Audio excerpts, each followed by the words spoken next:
Bismillahirrahmanirrahim. Hi viewers, welcome to Structure Analysis Essential. तो आज हम इस लेक्चर में देखेंगे कि हम बीम्स में रिएक्शंस कैसे फाइंड आउट करते हैं, ठीक है। तो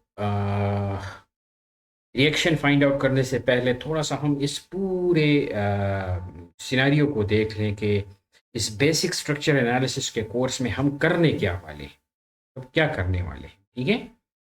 तो mainly we will deal with the two things, ठीक है। दो चीज़ों के साथ हम जो है वो उसकी कैलकुलेशन करेंगे। वो क्या है?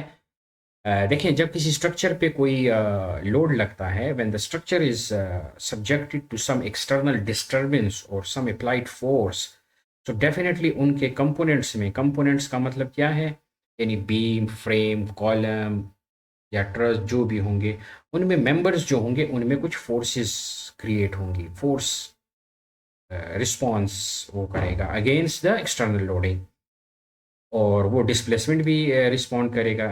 डेफिनेटली जब आप किसी बीम के ऊपर कोई लोड लगाएंगे तो वो उसमें कुछ डिफ्लेक्शन भी आएगी, उसमें कुछ रोटेशन भी आएगी। तो displacement is a big term which will includes translation और रोटेशन। कोई चीज़ ट्रांसलेट भी होगी, या आप यहाँ पे टेंजेंट ड्रॉ करें तो ये मतलब रोटेशन भी इसमें आएगी। तो वो फोर्स भी, फोर्सेस उसमें क्रिएट होंगी, स्ट्रेसेस क्रिएट होंगी, और डिस्प्लेसमेंट्स आएंगी, यानी उनमें स्ट्रेन्स भी आएंगी।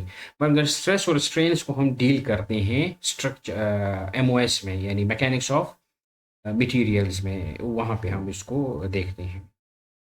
प्लेलिस्ट में, आप मेरे चैनल के प्लेलिस्ट में जा सकते हैं, तो वहाँ पे भी आपको मैकेनिक्स ऑफ मटेरियल के लेक्चर्स वगैरह जो हैं वो मिल जाएंगे। अब मेनली फोर्स रिस्पॉन्स में क्या क्या चीज़ें आती हैं, हम रिएक्शन फाइंड आउट करेंगे, जो कि आज का हमारा टॉपिक है। अभी इसमें जो हम करेंगे वो सिर्फ रिएक्शंस को देखेंगे। Then shear force, bending movement और एक्सियल फोर्स डायग्राम, मतलब इनकी डायग्राम्स को हम ड्रॉ करेंगे। और किन टाइप ऑफ स्ट्रक्चर्स को हम डील करेंगे इस पूरे कोर्स में? Beams, frames, trusses, arches and cables. और ये तमाम जो होंगे बेसिक स्ट्रक्चर एनालिसिस में, इसको हम डिटर्मिनेट स्ट्रक्चर्स लेंगे, यानी ये तमाम स्ट्रक्चर डिटर्मिनेट होंगे। देखें, स्ट्रक्चर के मेन दो हैं वो, यानी कंडीशन और कॉन्फ़िगरेशन के हवाले से। अगर इनकी टाइप्स हैं या बाउंड्री कंडीशंस या इनके एलिमेंट्स की कॉन्फ़िगरेशंस को अगर आप देखें, तो या स्ट्रक्चर डिटर्मिनेट होंगे या इनडिटर्मिनेट होंगे, ठीक है। तो हम स्टार्ट डिटर्मिनेट स्ट्रक्चर से करेंगे। और ये तमाम जो हैं, ये फ़िलहाल फर्स्ट पोर्शन हम कहेंगे कि जब किसी बीम के ऊपर फोर्स यहाँ पे लगी है पी, और सारी ज़िंदगी बस ये यहीं पे ये फोर्स पड़ी होगी, ठीक है। ये यहाँ से यहाँ मूव नहीं होगी, तो स्टैटिक लोडिंग के लिए। तो फिर इसमें हम आगे चलेंगे, तो जब ये स्टैटिक का पोर्शन, ये पूरा पोर्शन ख़त्म हो जाएगा, तो हम फिर मूविंग लोड का रिस्पॉन्स भी फाइंड आउट करेंगे, जिसको हम कहते हैं इन्फ्लुएंस लाइन डायग्राम, ठीक है। ये वो स्ट्रक्चर का रिस्पॉन्स है जो मूविंग लोड की वजह से आता है। जिस तरह ब्रिज के ऊपर आपकी गाड़ियां जो है वो गुजरती हैं, ठीक है। तो उनके नीचे जो बीम्स आपने देखे होंगे, उनको डिज़ाइन करने के लिए हमें इस टाइप की एनालिसिस रिक्वायर्ड है, जिसे हम इन्फ्लुएंस लाइन डायग्राम कहते हैं। तो बढ़ते हैं अपने आज के लेक्चर की तरफ। So this is a beam जिसके ऊपर ये यूडीएल लगा हुआ है। So this type of load is UDL, and this type of load, ये जो पॉइंट की फॉर्म में है, लाइन की फॉर्म में है, दैट इज़ पॉइंट लोड। और पिछले लेक्चर्स में हमने ये देख लिया था कि ये बीम्स किसी रियल स्ट्रक्चर से कैसे एक्सट्रैक्ट होते हैं, और ये रिएक्शन, यानी यहाँ पे कोई बीम आ रहा होगा साइड में, ठीक है। यानी ये अगर ए बी बीम है, तो यहाँ से कोई फ्रेम से बीम आ रहा होगा, ठीक है, कोई सी डी बीम। तो ये बेसिकली वो डी का रिएक्शन है इस बीम के ऊपर, ए बी के ऊपर, एज ए पॉइंट लोड आ रहा है, ठीक है। तो ये चीज़ें हम देख चुके हैं। तो लेट सपोज कि इस बीम की जो लेंथ है दैट इज़ 10 फीट, और यूडीएल 2 के और पॉइंट लोड 10 के पर फुट है। हमें फाइंड आउट क्या करना है, आर ए और आर बी फाइंड आउट करना।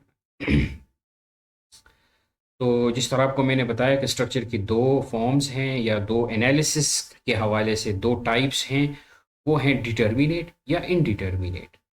डिटर्मिनेट का मतलब ये है कि अगर डी एस ई सॉरी डी एस जो है वो ज़ीरो हो, यानी डिग्री ऑफ स्टैटिक इंडिटर्मिनेंसी 0 डिग्री हो, तो ये डिटर्मिनेट होगा, डिटर्मिनेट स्ट्रक्चर होगा।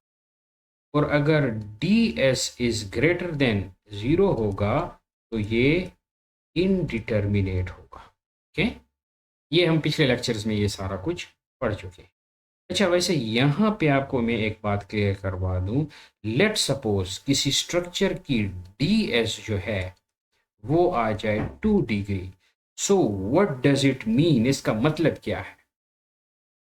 इसका मतलब ये है कि अगर वो स्ट्रक्चर 2D है जिसके पास जिसके लिए हमारे पास अवेलेबल इक्वेशंस 3 हैं, ठीक है, इसका मतलब ये है कि डिग्री ऑफ स्टेटिंग डिटर्मिनेंसी 2 डिग्री आने का मतलब ये है कि हमारा काम इन 3 इक्वेशन से नहीं हो रहा, हमें मजीद 2 इक्वेशंस और रिक्वायर्ड हैं, 2 इक्वेशन रिक्वायर्ड। यहाँ पे ये बात आपकी क्लियर हो जानी चाहिए, ठीक है। तो अगर 3D स्ट्रक्चर है तो 3D स्ट्रक्चर के लिए हमारे पास अवेलेबल इक्वेशंस कौन सी हैं, कितनी है, 6। और अगर फिर भी किसी स्ट्रक्चर की डिग्री ऑफ स्टैटिक इंडिटर्मिनेंसी 2 आती है तो इसका मतलब है कि इन 6 इक्वेशन से हमारा गुजारा नहीं है, हमें 2 इक्वेशंस और रिक्वायर्ड हैं। अब ये इक्वेशंस आती कहाँ से हैं, ये हम पढ़ेंगे इनडिटर्मिनेट स्ट्रक्चर एनालिसिस में, ठीक है, जिन्हें हम कॉम्पिटिबिलिटी या इक्विलिब्रियम इक्वेशंस कहते हैं, टाइप्स ऑफ, ठीक है। तो वहाँ पे हम इसको फिर डिस्कस करेंगे। बहरहाल static indeterminacy of determinate structure is 0। और वो हम बीम के केस में कैसे फाइंड आउट करते हैं, हमें पता है D S is equal to D S E plus D S I. पिछले लेक्चर्स आप देख लें तो ये सारी चीज़ें उसमें डिस्कस की गई हैं। और beam D S I is 0 always, so D S is equal to D S E, while D S E is R minus 3, ठीक है, ये आर माइनस 3 है। R is what, total number of reaction. देखें hinge है, ये आपको 2 reaction देगा, roller है, ये आपको 1 रिएक्शन देगा, so total is R minus 3, यानी 3 minus 3 that is equal to 0 degree. तो it means this structure is determinate. So ये थोड़ा सा पिछले स्लाइड का भी रिवीजन मैंने कर दी। चूंकि इन फोर्सेस की वजह से कोई हॉरिजेंटल रिएक्शंस प्रोड्यूस नहीं होंगे तो हम सिर्फ और सिर्फ वर्टिकल रिएक्शन फाइंड आउट करेंगे, यानी आर ए और आर बी। इसके लिए आपने करना है, हमारे पास हम 2 अननोन्स फाइंड आउट करने, तो हमें 2 इक्वेशंस रिक्वायर्ड हैं, that is summation of M is equal to 0, हम क्लॉकवाइज को पॉजिटिव ले लेंगे, और एक इक्वेशन हम summation of F Y is equal to 0 ले लेंगे, को अपवर्ड कर देते हैं, ये हमारी साइन कन्वेंशन हो गई। अपवर्ड फोर्स हम पॉजिटिव लेंगे और क्लॉकवाइज मूवमेंट हम नेगेटिव लेंगे। So summation of M is equal to 0 and summation of F Y. अब ये summation of M is equal to 8a ले लेंगे। अगर आप ए पे समीशन ऑफ मूवमेंट लेते हैं तो इसका मतलब है कि आपके पास आर बी की वैल्यू आ जाएगी, और अगर आप बी पे लेते हैं तो आपके पास आर ए की वैल्यू आ जाएगी। तो चलिए हम स्टार्ट करते हैं summation of M A is equal to 0। तो अब इस पॉइंट से इस साइड पे जितने भी लोड्स लगे हैं उन लोड की वैल्यू और इस पॉइंट तक का डिस्टेंस।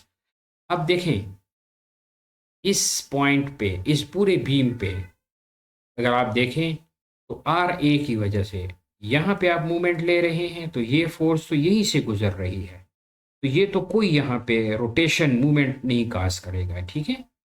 इसके अलावा हमारे पास तीन फोर्सेस हैं, एक ये यूडीएल, एक पॉइंट लोड और एक आरबी। इसका मतलब है कि थ्री टर्म्स आएंगी हमारे पास।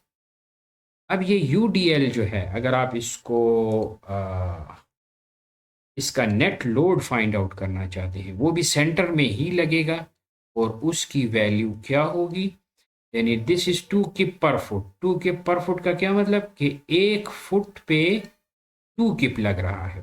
तो अब 10 फुट पे कितनी लोड लगेगी? अगर रुपए की 2 टाफियां हैं तो 10 की कितनी होंगी? 20 होंगी। आप 10 को 2 से मल्टीप्लाई कर देते हैं। तो अगर किसी बीम के 1 फुट पे 2 किप लग रहा है तो 10 फीट पे कितना लगेगा? डेफिनेटली 20। ठीक है। सो इसकी वैल्यू हो जाएगी 20 के। तो हम यहाँ पे लिख देंगे, और ये 20 के जो है, ये देखें यहाँ पे ये एरो का निशान है, and this will rotate the beam clockwise. So 20 into, अब ये 10, टोटल बीम की लेंथ 10 है और ये बिल्कुल सेंटर में एक्ट करेगा, सो 20 इंटू 5। तो ये तो एक लोड के साथ हमने डील कर दिया, this 20। This is not a point, ये हमने इसका इक्विवेलेंट एक लोड फाइंड आउट किया है। This will not act as a point load on the beam, ठीक है। ये पॉइंट लोड नहीं होगा, लेकिन हम सिर्फ इस लोड की वजह से इस पॉइंट ए पर बेंडिंग मूवमेंट को फाइंड आउट करना चाहते हैं। So this is plus. फिर है ये दूसरा लोड है 10, ये तो ऑलरेडी 5 पे लगा हुआ है, सो 10 इंटू 5, और ये भी इस तरह का मूवमेंट कॉज कर रहा है, सो प्लस 10 इंटू 5। ठीक है, ये चीज आ गई। दूसरा माइनस, अब ये देखें आर बी जो है, ये इस बीम को काउंटर क्लॉकवाइज रोटेट करेगा, यानी ये ऐसे एक्ट कर रहा है, ठीक है, ऐसे। तो आर बी इंटू 10, यानी आर बी से जो परपेंडिकुलर डिस्टेंस है पॉइंट ए का, वो कितना है? That is 10 feet. 5 feet plus 5 feet, तो 10 feet, that is equal to 0। तो यहाँ से आपका आ जाएगा 20 into 500 plus 50, 10 into 5 50, and that is equal to RB into 10. So 150 by 10 is equal to RB. This gives you RB is equal to 15K. ठीक है, ये आपके पास RB आ गया।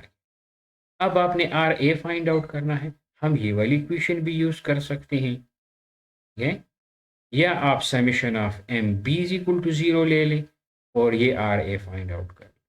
कोशिश करें कि आप ऐसे ही करें, यानी दोनों रिएक्शन जो है वो बेंडिंग मोमेंट की इक्वेशन से फाइंड आउट करें। क्योंकि लेट सपोज ये आर बी जो है, अगर आपका कहीं किसी तरीके से कोई गलत आपने कैलकुलेशन प्लस माइनस में कर ली और आप इसमें अब summation of F Y is equal to 0 लेना चाहें, तो लेट सपोज यहाँ पे आंसर 10 आ गया, ठीक है। जब आप उसको टोटल लोड से माइनस करेंगे, तो वो इक्विलिब्रियम इक्वेशन तो सेटिस्फाई कर देगा, लेकिन वो रिएक्शन जो होंगे वो गलत होंगे। तो ये समीशन ऑफ एफ वाई को आप चेक्स के लिए यूज करें तो ज़्यादा बेहतर होगा, ठीक है। सो आर ए, अब हम ये देखेंगे, मैं थोड़ा सा ये बोर्ड क्लियर कर दूं ताकि थोड़ी सी आपकी कंफ्यूजन जो हो वो ख़त्म हो जाए।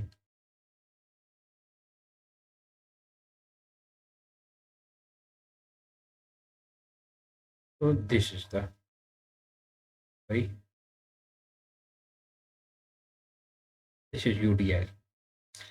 देखें समीशन ऑफ एफ वाई, यानी ऊपर से कितना लोड आ रहा है और नीचे कितना लोड रेजिस्ट कर रहा है, ठीक है। So R A plus R B, ठीक है, ये बराबर होंगे, यानी जो रिएक्शन फोर्स है वो अप्लाइड फोर्स के बराबर होने चाहिए। So R A plus R B must be equal to 10, तो ये किप आ जाए। सो 10 प्लस, अब ये 2 किप पर फुट है तो टोटल बीम पे लोड कितना आएगा, 10 इंटू 2 20, ठीक है। So total load is 30। अब आर बी की वैल्यू हम निकाल चुके हैं, that is 15। So R A is equal to 30 minus 15, ठीक है, 30 यहाँ से आ गया और आर बी जो 15 है उसको हम इक्वेशन के उस साइड पे ले गए हैं, तो that is 15। So R A is equal to 15 के, यानी हाफ हाफ, क्योंकि लोड जो है वो बिल्कुल सिमेट्रिक है। अगर लोड सिमेट्रिक हो तो आपको पूरी ये चीज़, जब आप थोड़ा सा मेच्योर हो जाएंगे इसमें, फिर आपको इन चीज़ों की कोई करने की ज़रूरत नहीं है। एटलीस्ट अगर लोड सिमेट्रिक हो, ठीक है, तो आप रिएक्शन वगैरह इस तरह निकाल सकते हैं। So this is all about reaction. Thank you.